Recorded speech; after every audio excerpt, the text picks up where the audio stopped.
Labvakar laika ziņās. Esam aizvadījuši šīs nedēļas siltāko dienu un visaugstāk termometra stabiņš pakāpās Bauskas novērojuma stacijā, tur sasniedzot plus 25,6 grādus. Šajā naktī Latvijas teritoriju šķērsos augstā atmosfēras fronte un tā atnesīs nevien vēsāku gaisu, bet arī lietu. Tātad šajā naktī daudziet ir gaidāmi nokrišņi, vietām iespējams arī stipras lietus gāzes un pērkona negaisa.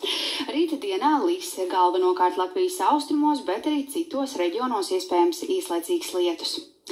Šajā naktī debesis būs diezgan mākoņainas, pūtīs mērens ziemeļu vējš un gaisa temperatūra būs plus 9, plus 14 grādu robežās. Nedaudz siltāks būs tikai dažviet piekrastē.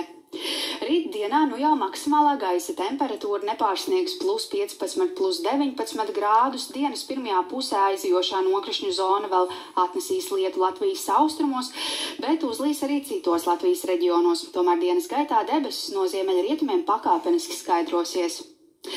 Rīgā gan naktī, gan no rīta ir gaidāms lietus, bet dienā arī kāds mākonis var atnest pavisam sīkus nokrišņus. Gaisa temperatūra naktī būs ap plus 14 grādiem, bet arī dienā iesils līdz plus 18, plus 19 grādiem. Ceturtdien, kā naktī, tā arī dienā īslaicīgs lietus gaidāms vietām. Ceturtdienas nakts lielā daļā valsts būs augsta, tikai plus 5, plus 10 grādu un siltāks vienīgi piekrastē. Dienā plus 16, plus 19 grādi.